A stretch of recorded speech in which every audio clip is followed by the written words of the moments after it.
Good morning students, welcome to the esco networks. So last video तक हमने statistics में देखा था, बेसिक्स पूरा कवर कर लिया था।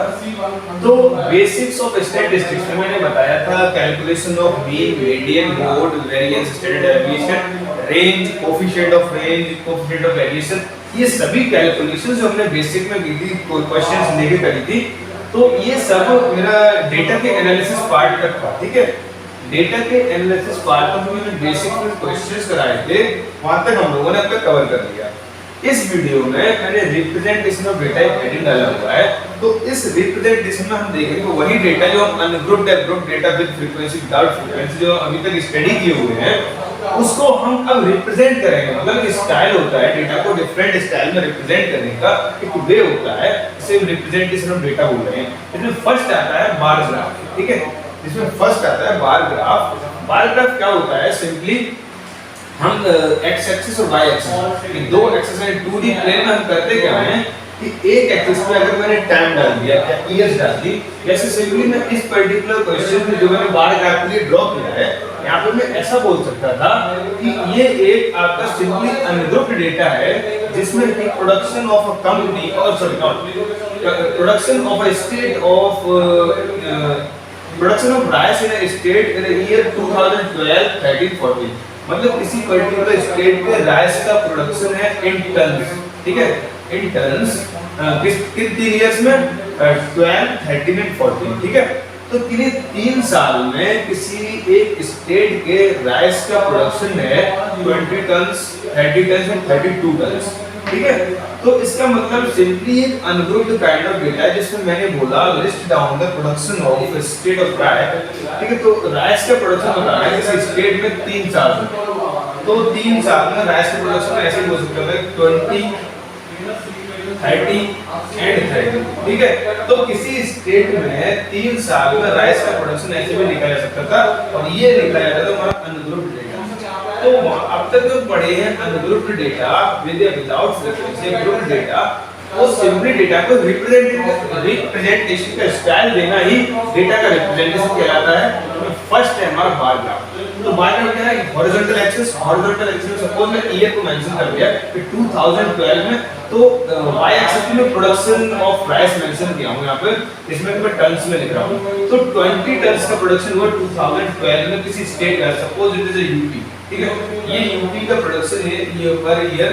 तो 2012 में प्रोडक्शन है वो 20 टन्स है, 2013 में प्रोडक्शन है वो 30 टन्स है, 2014 में प्रोडक्शन है वो 32 टन्स है, ठीक है। तो ये काइंड ऑफ अनग्रुप्ड डेटा है जिसमें पर्टिकुलर ईयर के आगे पर्टिकुलर डेटा अलॉट हुआ है। ये हुआ 20 टन्स है जो ये 12 में है, ये 30 में, ये 40 में, ठीक है। तो पर्टिकुलर ईयर के आगे पर्टिकुलर डेटा मेंशन है, तो अनग्रुप्ड डेटा हो गया। तो उसी डेटा का रिप्रेजेंटेशन का स्टाइल है बार ग्राफ। तो बार ग्राफ में ये एक एग्जांपल हुआ, और पॉसिबली हो क्या सकता है 2 अलग-अलग सालों का कंपैरिजन भी हो सकता है। क्या 2 अलग-अलग स्टेट्स का कंपैरिजन भी हो सकता है? मैं बोलूं अगर ये यूपी है, दूसरा मान लो एमपी, ठीक है। यूपी एंड एमपी, अगर यूपी वाला जो डेटा है हमने ब्लैक बार से लिखा हुआ है, तो मैं एमपी वाले डेटा को यहाँ पे सपोज बराबर में लिख देता हूँ ग्रीन वाले बार से, ठीक है। ऐसा लिख सकते हैं, ऐसा। ये देखो मतलब क्या हुआ इसका मतलब ये हुआ कि 2012 में यूपी में प्रोडक्शन इतना 20, और सपोज इसे लिख रहा हूं 25, ये 30 और इसे लिख रहा हूं 20 और ये लिख रहा हूं 35, ओके। इसका मतलब हम 2 अलग-अलग स्टेट्स का डेटा भी मेंशन कर सकते हैं। यहाँ जो ग्रीन डॉट्स है, ये ग्रीन रेक्टेंगुलर बार है, इसे बार ग्राफ क्यों बोले हैं? क्योंकि रेक्टेंगुलर बार है। ये देखो ब्लैक बार, फिर ये ग्रीन बार। तो यहाँ पे जो ग्रीन बार है 2012 को हम पिक करते हैं, तो ये ग्रीन बार है, ये शो कर रहा है कि एमपी में प्रोडक्शन कितना हुआ 12 में 25 टन्स, और यूपी में प्रोडक्शन कितना हुआ 12 में 20 टन्स। तो हम 2 स्टेट्स का कंपैरेटिव डेटा भी लिख सकते हैं बार ग्राफ के फॉर्म में, 3 स्टेट्स का लिख सकते हैं। और सेकंड थिंग, हम ये अभी तो मैंने 2 स्टेट में लगे, हम 2 इयर्स को एक साथ ले सकते हैं। सपोज हम यूपी में ही अगर अकेला यहाँ से एमपी रिमूव कर दें और यूपी में हम 2 इयर्स के लिए लिखे हैं। कौन 2 इयर्स के लिए? यूपी में अगर हम लिखें तो 2012 एंड 13, 2 साल में प्रोडक्शन देंगे, अलग अलग प्रोडक्शन। तो यहाँ पे हम देखें राइस न लिख के हम वैरायटी ऑफ आइटम कर सकते हैं, प्रोडक्शन ऑफ 3 चीजें लिख सकते हैं यहाँ पे, राइस, व्हीट एंड सपोज कहते हैं दाल। तो 3 चीजों का प्रोडक्शन देख सकते हैं। और ये जो ईयर्स है, ये देखो, हाँ, तो ये हो गया राइस का प्रोडक्शन, ये हो गया व्हीट का प्रोडक्शन और ये हो गया दाल। तो अंडरस्टैंड क्या करना है यहाँ पे, जो हम बार ग्राफ के फॉर्म में 2 स्टेट्स का कंपैरिजन कर सकते हैं, जैसे मैं अभी लास्ट में बताया था यूपी एंड एमपी, 2 स्टेट्स का अगर मैंने कंपैरिजन किया तब भी पॉसिबल था बार ग्राफ ड्रॉ करना। अब मैं 2 स्टेट्स का ना अकेले यूपी में 2 इयर्स में, इन 2 इयर्स में 12 और 13 में राइस, व्हीट एंड दाल का प्रोडक्शन हमने देखना है, वो है, ठीक है। तो अब क्या है कि 2012 एंड 13 में जो ब्लैक बॉक्सेस है, जो ब्लैक बॉक्सेस है यानी ब्लैक बार जो है वो रिप्रेजेंट कर रहे हैं, तो ब्लैक बार है वो रिप्रेजेंट कर रहे हैं ईयर 2012 को। ओके, जो ब्लैक बार है वो ईयर 2012 को रिप्रेजेंट कर रहा है, एंड जो 13 को रिप्रेजेंट कर रहा है, 2013 जो ईयर को रिप्रेजेंट कर रहा है, ये 12 कर रहे हैं, और 2013 को जो रिप्रेजेंट कर रहा है वो ग्रीन बार्स। तो लास्ट में बताया था मैं यूपी और एमपी के लिए, एक के लिए ब्लैक बार और एक के लिए ग्रीन बार, और यहाँ पर्टिकुलर इस क्वेश्चन में 2012 ईयर के लिए ब्लैक बार, 2013 ईयर के लिए ग्रीन बार। तो राइस का production for UP state in 2012 and 13 क्या है, 12 में है 20 टन एंड 2013 में है 25 टन। तो ऐसे व्हीट के प्रोडक्शन अगर देखें आप यूपी स्टेट के लिए 2 इयर्स में, तो 2012 में 30 टन एंड 2013 में है 20 टन। इस तरह दाल का देखें 32 ton and 35 ton in 2012 and 13 respectively, ठीक है। तो ये बार ग्राफ से हम डिफरेंट एनालिसिस कर सकते हैं, 2 अलग स्टेट्स का, 2 अलग कंपनीज का प्रोडक्ट कंपैरिजन कर सकते हैं, किन्हीं 2 डिफरेंट ईयर्स में डिफरेंट प्रोडक्ट्स का कंपैरिजन कर सकते हैं। तो there are kinds of discussion can be done here। तो यहाँ पे बार ग्राफ में हम कई तरह से डिस्कशन कर सकते हैं और कई डिफरेंट कॉम्बिनेशन के साथ कैलकुलेशंस की जा सकती हैं। ओके, तो ये तो रहा बार ग्राफ। इसका सेकंड जो है वो आता है आपका pie chart. Pie chart again it's a very important thing. Pie chart से हम क्या करते हैं, सर्कुलर फॉर्म में एक डिस्क जैसा होता है, उसमें हम पर्टिकुलर चीजें मेंशन कर देते हैं। जैसे सपोज मैं कहूं कि ये है एक प्रोडक्ट डिजाइन करना है, कोई प्रोडक्ट डिजाइन करना है, कंपनी को प्रोडक्ट डिजाइन करना है, प्रोडक्ट डिजाइन की, ठीक है। तो कंपनी को प्रोडक्ट डिजाइन करना है, उसमें डिफरेंट कॉस्ट लगी। सपोज यहाँ पे हम देख रहे हैं तो उसकी जो उस प्रोडक्ट को पब्लिश कराने की ये कॉस्ट है, उस प्रोडक्ट में रॉ मटेरियल की ये कॉस्ट है 35%, तो टोटल कॉस्ट का जो प्रोडक्ट डिजाइन हुआ उसकी टोटल कॉस्ट का 25% सपोज मैं कहूँगा उसे पब्लिश कराने में, प्रोडक्ट फॉर्म में अगर मैं बुक ले लूँ, ठीक है, प्रोडक्ट डिजाइन के फॉर्म में कह रहा है एक बुक प्रिंट करानी किसी कंपनी को, ठीक, किसी कंपनी एक बुक प्रिंट करानी है तो उसे देखना कि इसे पब्लिश कराना 25% ऑफ टोटल मनी, जो इस बुक की कॉस्ट है सपोज 500 रुपया या कुछ भी हो सकता है, उस टोटल कॉस्ट का 25% पब्लिशिंग में जाता है, 35% मटेरियल में आता है, जो मटेरियल यूज कर रहे हैं, 35% जो मटेरियल में आता है, 25% इसकी प्रमोशन, 20% इसकी प्रमोशन में जाता है, और 20% इसके मान लो क्या तो बाइंडिंग में जाता है। इस तरह से मतलब मैं एक एग्जांपल लिया हूं, तो एक बुक के लिए डिफरेंट काइंड ऑफ कॉस्ट हो सकती है, तो टोटल कॉस्ट का इतने परसेंट पब्लिशिंग में, मटेरियल में, प्रोडक्ट प्रमोशन में और बाइंडिंग में आता है। तो ये पाई चार्ट भी kind of analysis of data होता है।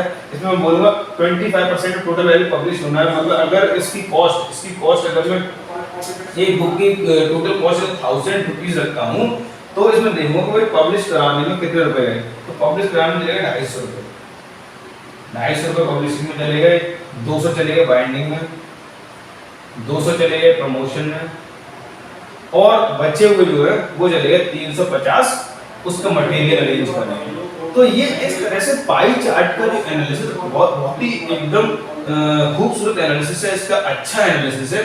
इसमें आप देख सकते हैं कि हम डिफरेंट सेक्टर्स का एरिया, तो इसको जब मैं एक्सप्लेन करने जाऊंगा तो यहाँ पे कुछ ज्योमेट्रिकल इंटरप्रिटेशंस आएंगे, इसमें कि मैं एरिया क्या होता है, इसके पैरामीटर क्या होता है, सेक्टर में इस पर्टिकुलर ये एंगल कितना हो सकता है, ये एंगल कितना हो सकता है। तो ये एंगल इस सेक्टर का, suppose I am taking example red sector, तो रेड वाले सेक्टर का एरिया क्या होगा, इस रेड वाले सेक्टर का एरिया क्या होगा, इस रेड वाले सेक्टर में ये इंटरनल एंगल कितना आएगा, ठीक है।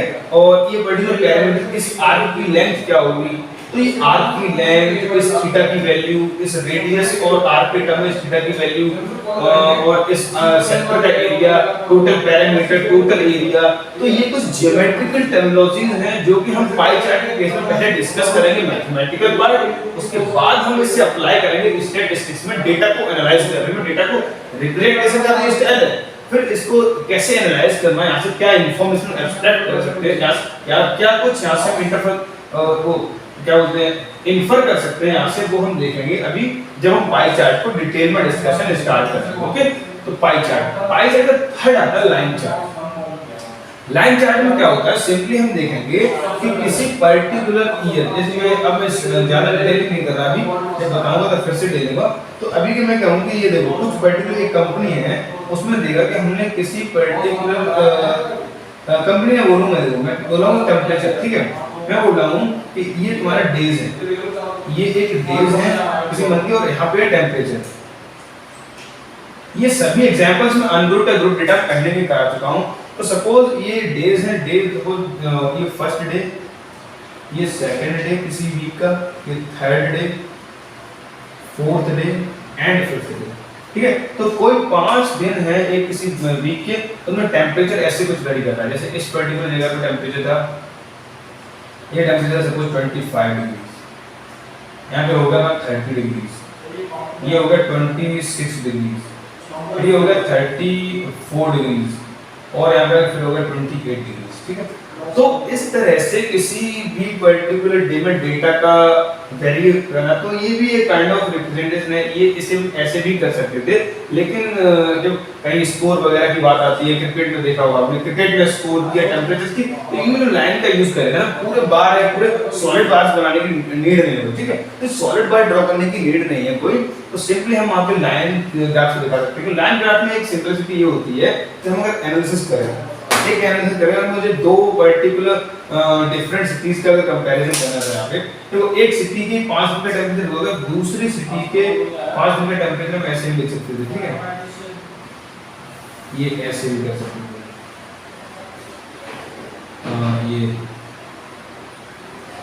ये पर्टिकुलर, ठीक है। तो ऐसा होता है, तो किसी दूसरी सिटी को भी देख सकते थे यहाँ पे, और जो कंपेयर कर सकते थे, फिर थर्ड सिटी के लिए भी देख सकते थे, ठीक है, किसी थर्ड सिटी के लिए भी देख सकते थे, ऐसे करके जो भी है कट करके किसी थर्ड सिटी के लिए भी निकाल सकते थे। तो इसमें कंपैरिजन थोड़ा इजी हो जाता है, थोड़ा सा इजी होता है। जैसे कि यहाँ सॉलिड बार ड्रॉ करो, तो इससे भी एक एनालिसिस हो जाता है, तो टेम्परेचर और क्रिकेट स्कोर वगैरह हम करते हैं, तो फिर टीमों की स्कोर का कंपैरिजन करना, दो प्लेयर्स के स्कोर का कंपैरिजन करना, लाइन चार्ट को यूज कर सकते हैं, ठीक है। फिर थर्ड आता है, फोर्थ आता है हिस्टोग्राम। हिस्टोग्राम क्या होता है कि अभी तक हमने जो पढ़ा था, जैसे अनग्रुप डेटा जैसे सीन था यहाँ पे कि 3 इयर्स में प्रोडक्शन और यहाँ पे कि डिफरेंट 5 डेज में टेम्परेचर, ये अनग्रुप डेटा का एनालिसिस था। तो अगर हम कहें कि अगर ग्रुप डेटा है, मतलब फ्रीक्वेंसी और इंटरवल के साथ अगर डेटा दिया हुआ, तो हम हिस्टोग्राम को यूज करेंगे।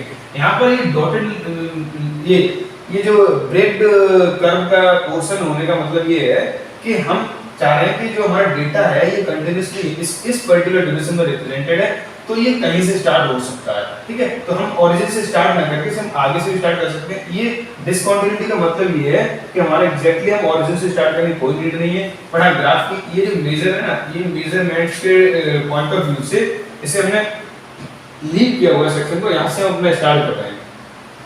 तो यहाँ से क्या है कि 0 से 10 पर्टिकुलर, जैसे कि मैं अभी तक क्वेश्चंस कराया था ग्रुप डेटा के केस में, तो 0 से 10 के केस में सपोज 10 स्टूडेंट्स थे, जो मार्क्स वाला किया था। अगर एक क्लास में 40 स्टूडेंट्स हैं और जैसे किसी पर्टिकुलर क्या बोलते हैं, ये 40 मार्क्स का क्लासिफिकेशन है, और किसी क्लास में इतने स्टूडेंट्स हैं 18 एंड 9 27 एंड 15, ये हो गए 42, ठीक है। क्लास में 42 स्टूडेंट्स हैं और उनके मार्क्स जो 0 से 40 किस तरह से स्प्लिटेड हैं, तो 0 से 10 मार्क्स वाले 10 स्टूडेंट्स हैं, 10 to 20 मार्क्स वाले 8 स्टूडेंट्स हैं, 20 to 30 मार्क्स वाले 15 स्टूडेंट्स हैं, एंड 30 to 40 मार्क्स वाले 9 स्टूडेंट्स हैं। तो ये वही ग्रुप डेटा का रिप्रेजेंटेशन है। यहाँ से हम जो जो ग्रुप डेटा के लिए कैलकुलेट करते थे वो कैलकुलेट कर सकते हैं इन टर्म्स ऑफ ग्राफ, ठीक है। तो ये फ्रीक्वेंसी कह सकते हैं इसे, इस वाले एक्सिस को फ्रीक्वेंसी बोल सकते हैं, इस वाले एक्सिस पे डेटा को रखेंगे। ऐसे भी बोल सकते हैं कि कोई कंपनी 0 से 10 नंबर ऑफ होटल्स, 0 से 10 के, अगर मैं इसे 1000 में कर दूं तो 0 से 10 के नंबर ऑफ होटल्स प्रोड्यूस कर रही है, उसमें यूज होने वाली मशीन्स कितनी है 10। किसी एक कंपनी के लिए 0 से 10 के बॉटल्स प्रोड्यूस करने वाली मशीन्स कितनी है 10, 10 to 20 के बॉटल्स प्रोड्यूस करने वाली किसी पर्टिकुलर डे में 8 मशीन्स हैं, 20 to 30 के मतलब 30,000 बॉटल प्रोड्यूस करने वाली 15 मशीन्स हैं, एंड 30 to 40,000 बॉटल्स प्रोड्यूस करने वाली 9 मशीन्स हैं, ठीक है। तो कंपनी के पॉइंट ऑफ व्यू से देख सकते हैं, marks of students in class के स्टूडेंट के हिसाब से देख सकते हैं। ओवरऑल ये ग्रुप डेटा जैसा रिप्रेजेंट होता है जैसे हम हिस्टोग्राम से करते हैं। तो यहाँ वेरिएंस, मीन, मीडियन ये सभी कैलकुलेशन यहाँ भी हो सकती हैं। यहाँ भी डेटा का एवरेज निकाला जा सकता है, किन्हीं दो अलग-अलग सिटीज के टेंपरेचर का एवरेज, उनकी रेंज कैलकुलेट करना, उनका वेरिएशंस कैलकुलेट करना, ये सब यहाँ से ही पॉसिबल है और यहाँ भी कैलकुलेशन पॉसिबल है। बट हाँ, यहाँ थोड़ा ज्योमेट्रिकल रिप्रेजेंटेशन रहता है। तो यहाँ पे हमें सर्कल को एनालाइज करना, उसका पैरामीटर फाइंड करना, सेक्टर फाइंड करना, सेक्टर का एरिया फाइंड करना और एंगल फाइंड करना। यहाँ थोड़ा ज्योमेट्रिकल रिप्रेजेंटेशन रहेगा, जिसे मैं डिस्कस करूंगा in coming video of pie chart, ठीक है। और इसके अलावा जो बार चार्ट था, बार चार्ट मैं अच्छे से बता दिया किस तरह से डिफरेंट कंपैरिजन कर सकते हैं, दो स्टेट्स का, दो कंपनीज का और डिफरेंट आइटम्स का एक ही बार ग्राफ पे रिप्रेजेंटेशन करके हम उसे एनालाइज कर सकते हैं। अरे सो फ्रेंड्स, मैंने इस पर्टिकुलर वीडियो में इंट्रो करने की कोशिश की है कि हम किस तरह से रिप्रेजेंटेशन ऑफ डेटा पढ़ेंगे। रिप्रेजेंटेशन ऑफ डेटा में हम 4 चीजें पढ़ेंगे, bar graph, pie chart, line chart and histogram. चारों को मैं अच्छे से इंट्रोड्यूस कर दिया है और वन बाय वन इसकी वीडियोस विद क्वेश्चंस, ठीक है, हम हल करने वाले हैं। तो I think friends in this video I have covered enough part of explanation of representation of data, ठीक है। तो यहाँ तक मैंने जो बेसिक बताया है कि रिप्रेजेंटेशन कैसे करते हैं, तो ये आज की वीडियो के लिए intro of representation of data के लिए इनफ है। So thank you friends.